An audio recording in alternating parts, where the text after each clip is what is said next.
بسم اللہ الرحمن الرحیم۔ اللہ کے نام سے شروع جو بڑا مہربان نہایت رحم والا ہے۔ کامیابی کا نشہ کبھی دماغ کو چڑھنے مت دیجیے اور ناکامی کا صدمہ کبھی دل پر مت لیجیے۔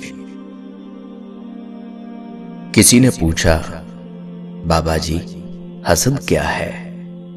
فرمایا، رب کی تقسیم سے اختلاف رکھنا۔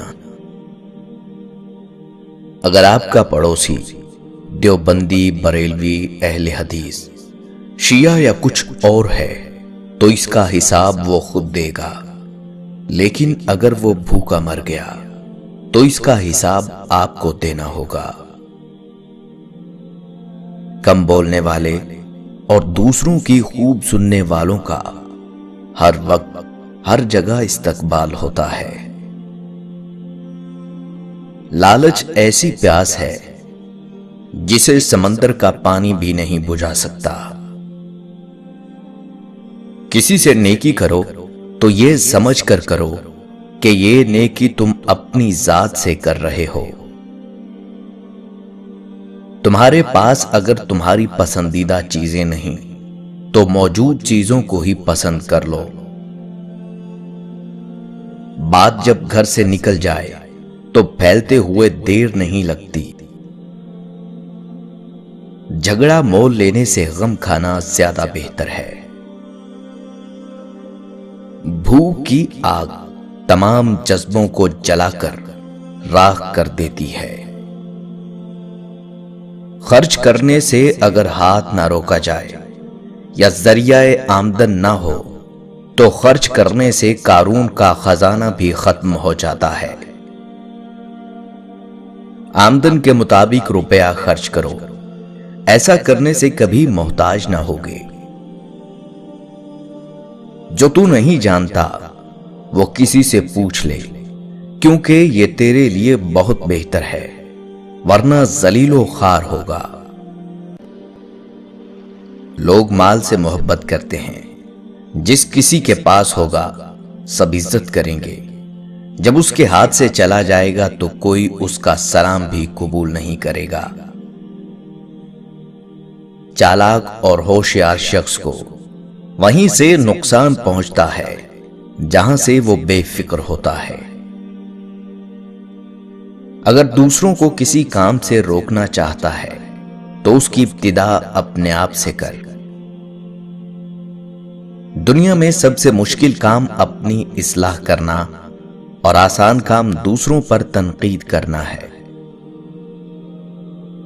دوست کو دولت کی نگاہ سے مت دیکھو، وفا کرنے والے دوست اکثر غریب ہوتے ہیں۔ دو طرح سے چیزیں دیکھنے میں چھوٹی نظر آتی ہیں، ایک دور سے، دوسرا غرور سے۔ انسان کی زبان سے اس کی عیب اور خوبیوں کا پتہ چلتا ہے۔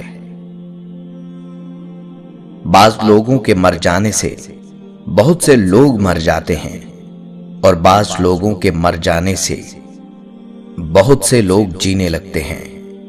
یہ اپنے اپنے کردار کا نتیجہ ہے۔ بیوی اپنے شوہر سے اس وقت تک لڑتی یا ضد کرتی ہے جب تک اس سے پیار کی امید ہوتی ہے۔ جب وہ امید ختم ہو جاتی ہے تو وہ لڑنا اور ضد کرنا بند کر دیتی ہے۔ اگر خوش رہنا ہے تو دوسروں کو خوش دیکھ کر حسد نہ کیا کر، دعا دیا کر۔ انسان کا بہترین ساتھی اس کی صحت ہے۔ اگر اس کا ساتھ چھوٹ جائے تو وہ ہر رشتے کے لیے بوجھ بن جاتا ہے، لہذا اپنی صحت کا خیال رکھیں۔ مال جمع کرنا آسان ہے لیکن سنبھالنا مشکل۔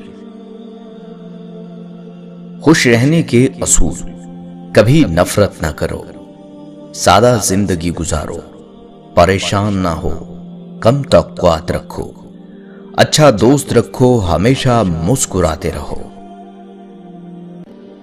سمندر سب کے لیے ایک جیسا ہوتا ہے، لیکن کچھ لوگ اس میں سے موتی تلاش کر لیتے ہیں۔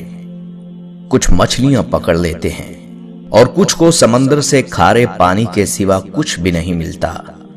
بادل سے برسنے والا پانی ایک جیسا ہی ہوتا ہے۔ زرخیز زمین اسی پانی سے سبزہ اگا لیتی ہے۔ صحرا کی ریت اس پانی سے اپنی پیاس بجھاتی ہے اور وہی پانی چکنے پتھروں کو محض چھو کر گزر جاتا ہے۔ اللہ کی رحمت ہر دل کے لیے ایک جیسی ہے۔ اب یہ ہم پر ہے کہ ہم پر اس کا کتنا رنگ چڑھتا ہے، اور اللہ کا رنگ سب رنگوں سے بہتر ہے۔ جو اللہ کا وفادار نہ ہو وہ انسانوں کا وفادار بھی نہیں ہو سکتا۔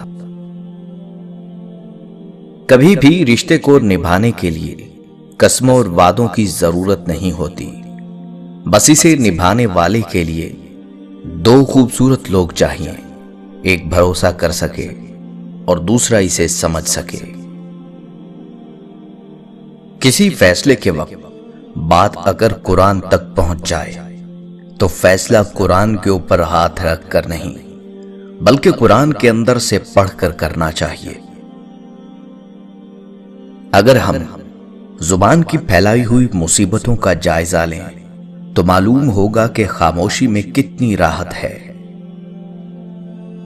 روزگار کے معاملات سے دل میں یقین پیدا ہو جاتا ہے کہ اصل کامیابی کاروبار کے وسیع ہونے یا ملازمت میں پروموشن سے ہے۔ بچوں کو بالغ ہو کر احساس ہوتا ہے کہ اصل کامیابی کھلونے جمع کرنا نہیں بلکہ تعلیمی میدان میں آگے بڑھنا ہے۔ جوانی ڈھلنے پر نقطہ نظر تبدیل ہو جاتا ہے کہ اصل کامیابی تو باصلاحیت اولاد، بڑے سے گھر اور بہترین گاڑی کے ہونے سے ہے۔ بڑھاپے میں انسان کے نزدیک اصل کامیابی کا پیمانہ بیماریوں سے بچ کر جسمانی اور دماغی تندرستی کا برقرار رہنا ہے۔ شادی ہونے پر معلوم ہوتا ہے کہ بہترین شریک حیات کا ملنا اصل کامیابی ہے۔ بالآخر جب موت کا فرشتہ انسان کو لینے آ جاتا ہے تو اصل بات کھل کر سامنے آتی ہے کہ کامیابی کی تمام تر دنیاوی تصور در حقیقت بہت بڑے دھوکے تھے۔